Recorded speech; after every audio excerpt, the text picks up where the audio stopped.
everyone. Welcome to the voboss podcast and the Real Bosses series. I'm your host, Ann Ganguza, and I am so excited to be back again with Real Boss guest co-host Tom Dheere. Hey, Tom. Hey, Ann. I'm feeling very bossy today, but not in a mean tell people what to do today. I'm just feeling bossy, but in a good way. You got good boss colors on.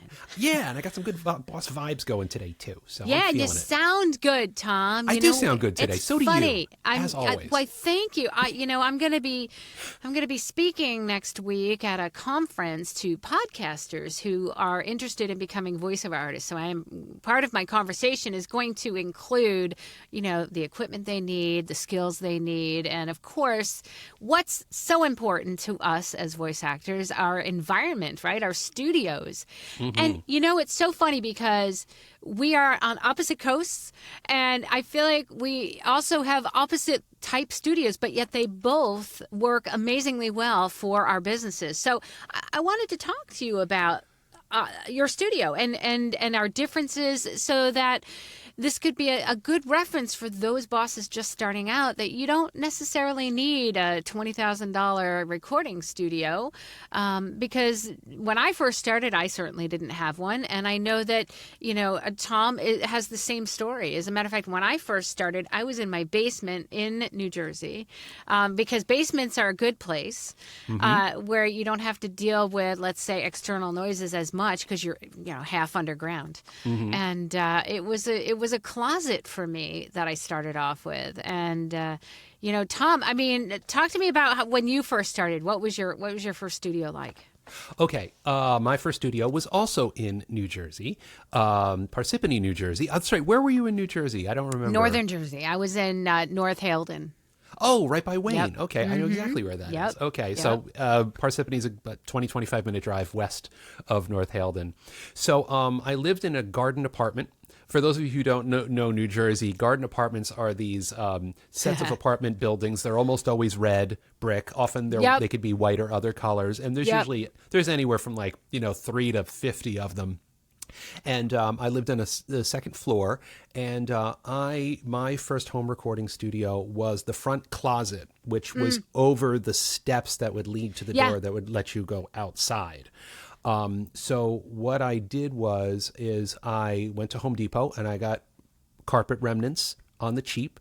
I had a quilt that I think my mother-in-law's aunt made.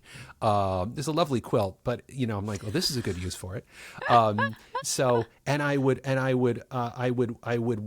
wove it into, like the bar that you'd hang your coats on. I would weave it through there, and then so it's like a little tent. Yeah, and the shelf that was even better than a tent because the shelf that was above the bar rested on wooden blocks in this apartment, so you could lift it up. So I actually threaded it back, and folded it under, and then so it completely encapsulated the shelf that was above the bar, and that was that. And then, so the quilt was around there. The carpet remnants from Home Depot were on the ground and in front of me and behind me.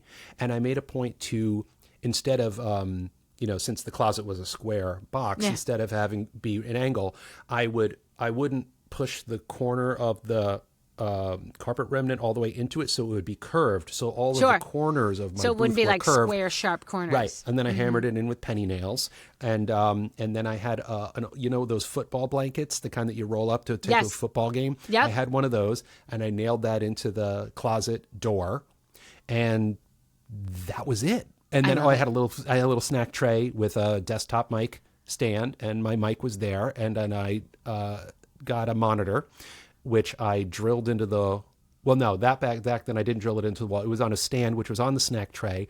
And then I got a splitter. So the monitor that I would sit at my desk would show the same exact stuff that it would show inside the booth. And then I would bring my Air mouse into the booth and sit down, and I would, well, you were actually advanced because you had a monitor in your booth and you had an Air mouse. So for me, I'm going to tell you my first experience was I had kept, I'm going to say that when I moved from one place in New Jersey to the next, and I had my second studio, I really, in the basement was really cool because I didn't know, you don't know what you don't know. And so for those bosses just starting out, and I've done multiple audio episodes, just a real quick recap, you need to really have a good environment before I think you even make a decision on your microphone. And within that environment, you have to make sure that you're not having any kind of echo or noise. So there's internal noise of your studio and there's external noise that might be trying to come into the studio.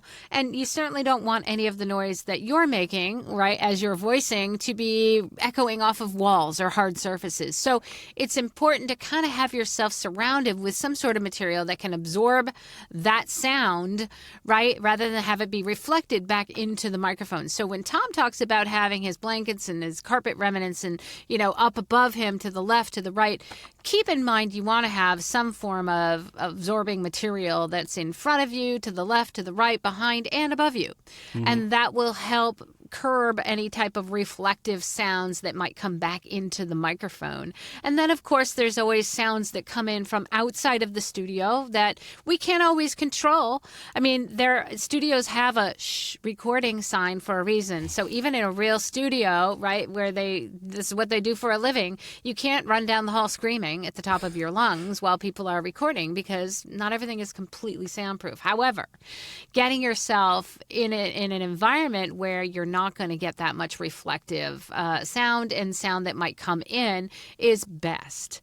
And so I think one thing that proves, Tom, is that for both of us, when we started, we didn't really have to invest a lot of money into our studios to get good quality sound. You just have to be a little bit educated about where you're going to place those materials. And I think it takes a lot of experimentation.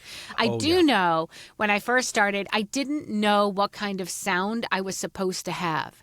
And so really helpful to me was, getting an engineer on the line and kind of assessing my sound and assessing my studio. However, in the beginning, I didn't know anybody. And so it was trial and error. And sometimes you can place a blanket and it doesn't do any good. And sometimes you can place, you put another blanket and it still doesn't do any good. And at that point, it's helpful to maybe have somebody come and assess your studio sound. And with that, I've got multiple places that I recommend. I know Tom, George the Tech is one of the best. That's the first one came to my mind. And I think both of us recommend him, and bosses, we'll put that link, in the show notes for you. But it really can help to have a trained ear assess what your studio sounds like.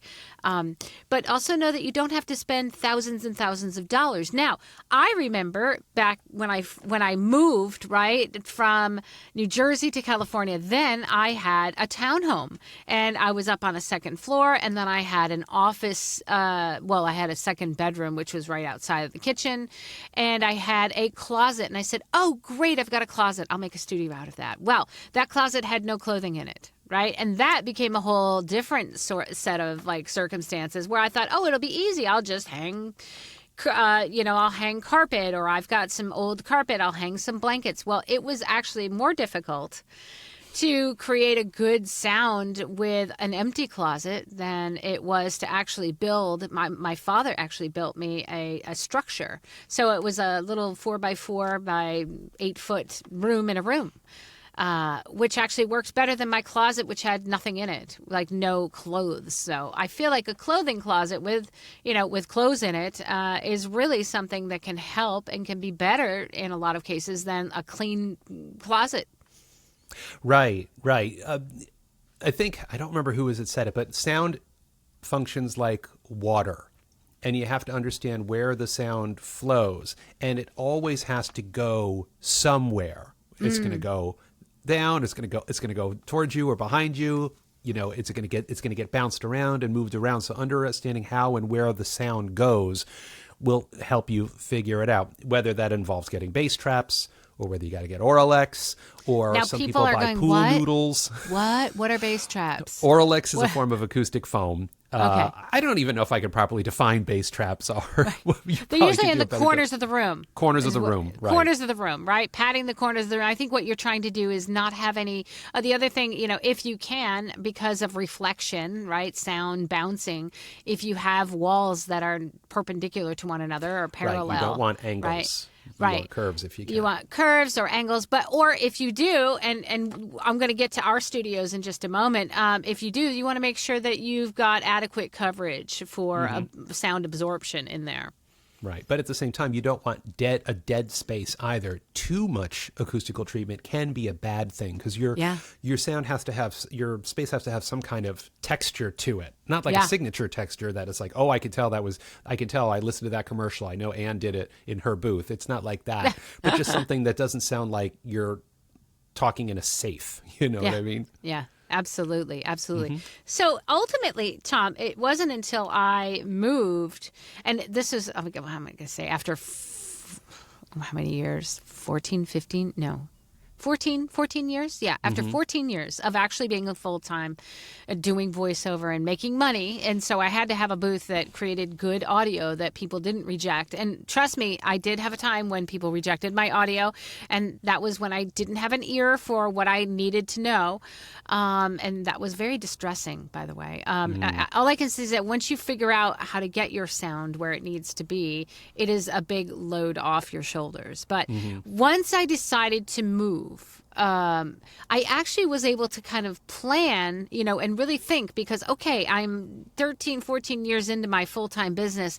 I want to actually have a space that is created just for recording. And so I was fortunate, and I researched. I researched a lot of different things. I thought, well, I can't bring the booth. My father had constructed a booth for me at my townhome in Irvine, and I couldn't really deconstruct it and reconstruct it again to have the same properties. And I love that booth, by the way, and it was really wonderful. And I had that assessed and blessed by George the Tech, by the way, at the time. But now that I had an opportunity to actually have some time to sit down and think about it, I decided, and I looked into researching. I looked into buying a studio bricks, and it was going to be really expensive at the time. And there was no, at the time they were shipping it from Spain, I believe, and there was no time frame as to when I would get it. It was very, and I thought, oh God, I can't move to a new home and not have a place to record. And so I said, well, let me look into something different. Spoke to George the Tech, who said, you might consider having this built for you, a custom booth built for you. And I started looking into that. And fortunately, I was able to find someone. And of course, everybody that's ever followed me or read I definitely have a podcast on this with Tim Tippett, who designed and built my booth. A custom built booth for me. And I'm going to tell you that it was a luxury, but it was also something that, it was great because everything was custom tailored just for me. And I'm sitting in it now. So if you're watching this podcast on YouTube, you can see my studio. I've got, sound panels in here. I actually have something that's not quite 90 degrees to one another, but you wouldn't know it by looking at it. It's just very slightly angled. But I do have ceiling acoustic tiles. I have acoustic tiles to my left, to my right, behind me. And I've got a double door. And so that cost me some dollars. It's not going to say, I'm going to say my first studios were a few hundred. Once I upgraded the studio that my father built for me, I would say that cost me about $1,000 with all the treatment and improvements to that. And this one was in the thousands of dollars.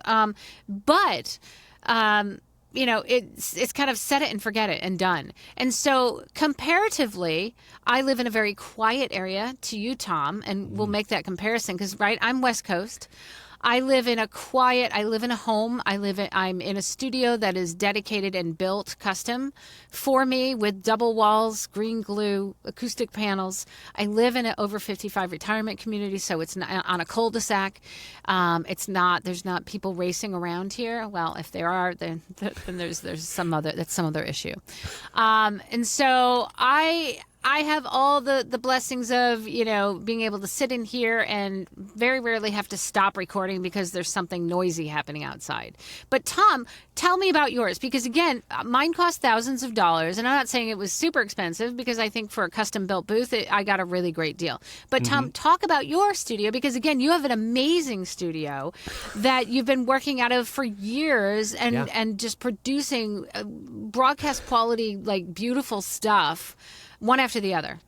Well, it's funny because I lived in that apartment in New Jersey for 12 years. So I was recording from that space for 12 years, and it was regularly a pain in the butt because there was landscaping going on. There was a lot of cars driving by. There was snow shoveling.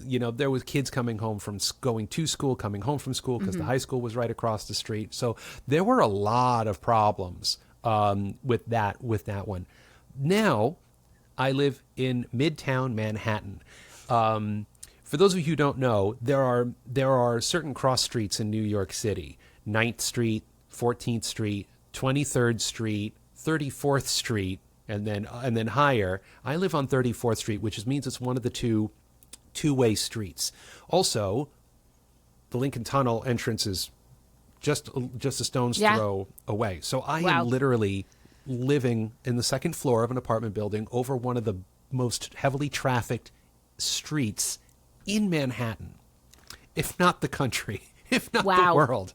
Wow. So what's crazy is that when I moved in here about 5.5 years ago, there was a front closet, just like I had in New Jersey. And I'm like, well, let's not try to reinvent the wheel. Let's just do what I did there and do it here and see what happens. It turns out that it's even better. The sound is even better than the one in New Jersey. And here's why, is that I'm sitting here at my desk, and the front door to my apartment is like literally right here. I can't quite touch it, but it's pretty close. And then there's a closet. Front closet's right here. So I sit in it, and when I'm sitting, my back is to the hallway. And behind me, this wall separating the hallway from the apartment is concrete. So that's great. Yeah, concrete is always good. Concrete. And I'm using my Sennheiser 416, which is facing the concrete wall. Now, why does the 416, why is that important that it's a 416?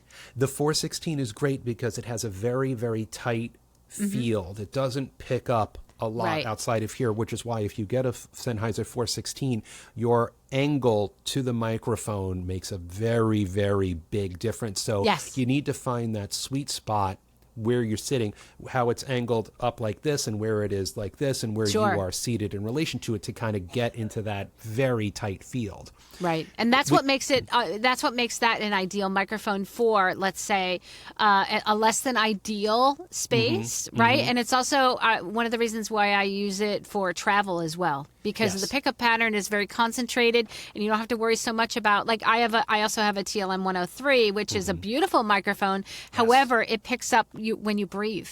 So because the pickup pattern is much broader than a 416. So yes, I think in terms of studio spaces, if you have less than idea 416 or a shotgun type of mic that has a smaller pickup pattern is much more ideal for that. Right. The All other right, I'm sorry. So the windows, this is a 60-something-year-old apartment building here in New York City, but the windows are very new. They're very, very tightly sealed.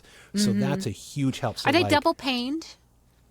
They are double paned. Right. For I think most apartment buildings that are in cities are double paned anyways, a lot of them right? a lot of them are double paned. Yeah. So I use the same exact carpet remnants and Aunt Bessie's quilt from there. I set everything up the same way. I love it. You got Aunt Bessie with you. Got Aunt Bessie's quilt. She will always be with us. She supports your business. Always. She supports it, yes.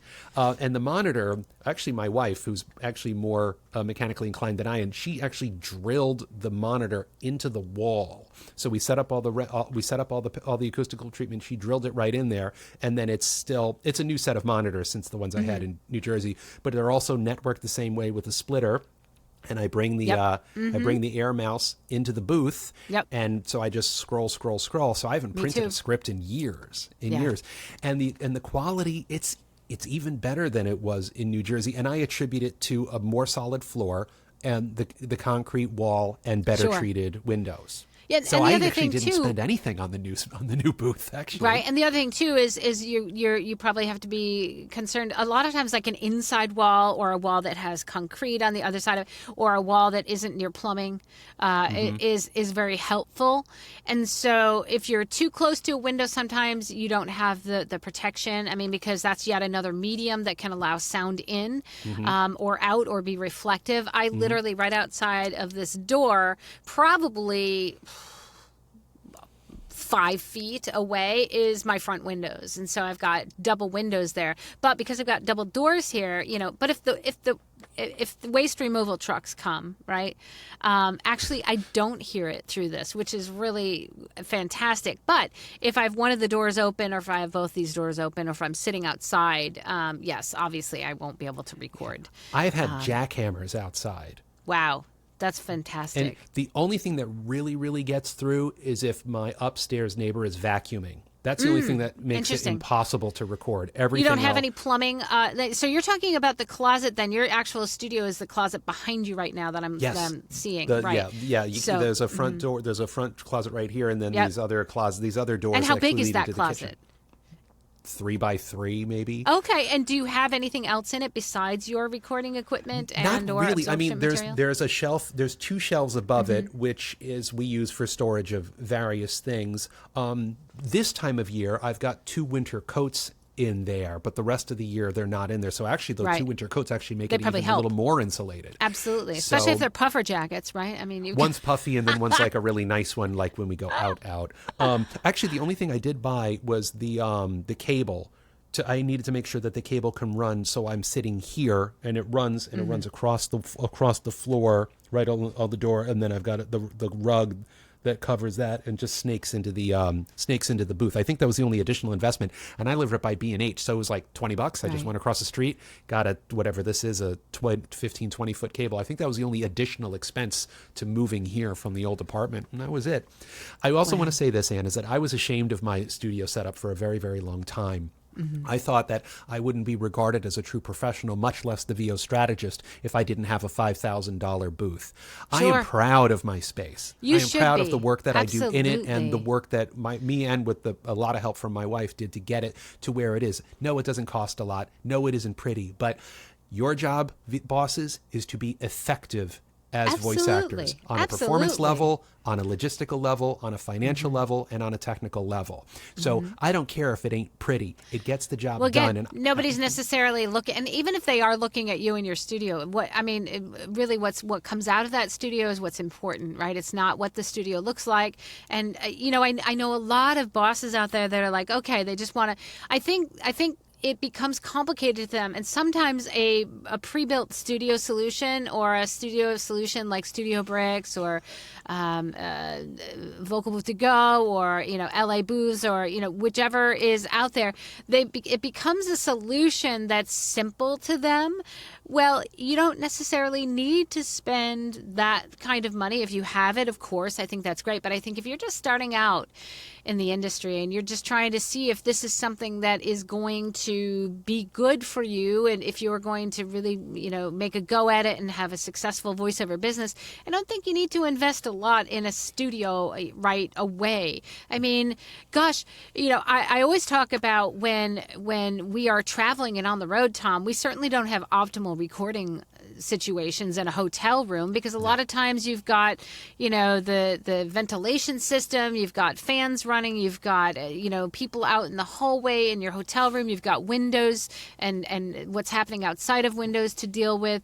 And so for us, again, what's important is that we protect ourselves to the front, to the left, to the right, behind, and above. And so a lot of times when we are away and traveling, I do the old pillow fort, the non-glamorous pillow fort. And that is literally, put the pillows in front of you, to the left, to the right, above you. I take the actual my gosh, what is it called now? The luggage rack. There we go. Oh, yeah, the luggage rack. I do that too. And put it on top of the desk, and then I take the extra comforter and I make a tent out of it, and then I take my 416, and that's what we do. Yep. Now, I also have a tri-booth, which is great. A tri-booth. Love the tri-booth, and I've got a review of the tri-booth on my blog for any of you that are interested in it.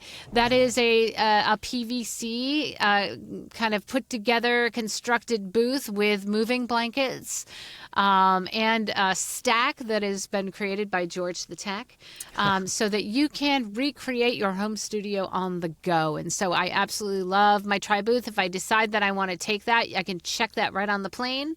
It comes in its own suitcase, and it's super, super easy to assemble. And so you can do that. It's not always necessary, though. I say create a studio. Try to get yourself acclimated to what sound it is that you're looking for.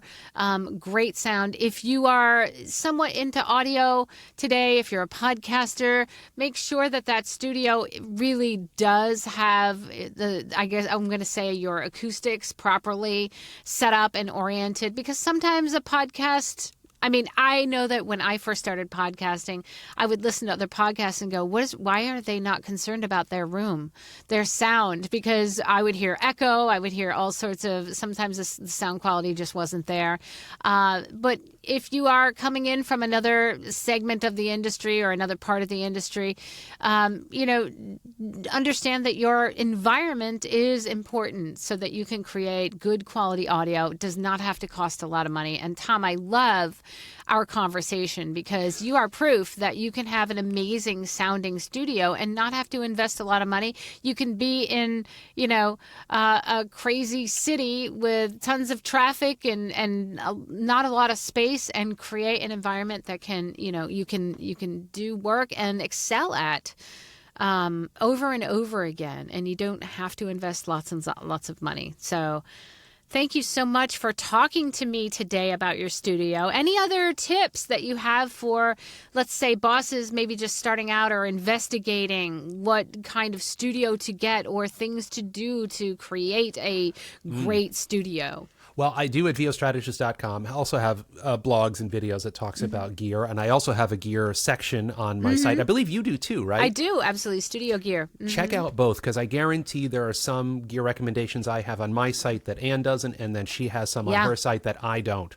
Absolutely. So definitely check them out. There's different price points, and I've talked about this stuff for many years, just like Ann is. But do your research. Harlan Hogan's Guide to Home Recording Studios is a great book. Sound Advice by Dan Friedman is another great book. Those can be a very, very big help. And you can always, book a free consult. I believe Georgia Tech has free consults, or at least you can contact him through the Georgia Tech website, because he's got an army of great engineers. And that between all of them, they know every microphone, they know all the hardware, they know all the software, they know all the acoustical treatment secrets. I have an affiliate page with him too. So do I. voboss can get you a discount as well. So whether you come to Tom or voboss, absolutely you can get a discount on a consult with George. And I don't promote that because I am an affiliate with him, but George has been with me from the beginning. I mean, he is the one who, and I have blog articles written on that, who literally took my father and my homemade booth, and when we were like, okay, what else can we do? There's something missing. He was the missing key. He was the one that was able to take what we had done and make it sound. And I used to get complimented all the time by audio engineers saying, what is your studio? It's amazing. And in reality, it's hysterical, because if you saw what my studio looked like, it certainly wasn't glamorous or elegant. And so, but it really did the job. And just like Tom's. I mean, absolutely. And I think you can be proud, and it's important for you to feel proud and feel good in the space that you're in, because it is our personal voice, and it is our performance that needs to excel in a booth or in a space that we feel good in. And so you want to make sure you create that space. And so if and I'm sorry, your aunt's name again? Bessie. Aunt Bessie. So if Aunt Bessie, Aunt Bessie is fully supporting you in your booth. Like my father was, I cannot tell you the affection and how good I felt being in a studio that was designed and built by my father. And my father, by the way, had a lot to do with this studio as well. And that it does help. I sit in the studio and I feel good. And when you feel good, you can produce good audio. And I think that that's super important. And what a fun conversation today, Tom. Thank you so much for sharing your space and talking about studios with me today. Bosses, I want to invite you to imagine a world full of passionate and empowered, diverse individuals giving collectively and intentionally to create a world that you want to see. You can make a difference. Visit 100voiceswhocare.org to learn more. And of course, our sponsor, IPDTL. I love IPDTL and use it on a day-to-day basis. I just love it. Use it for all my coaching students. Find out more at ipdtl.com. You guys have an amazing week, and we'll see you next week. Thanks, guys. Bye.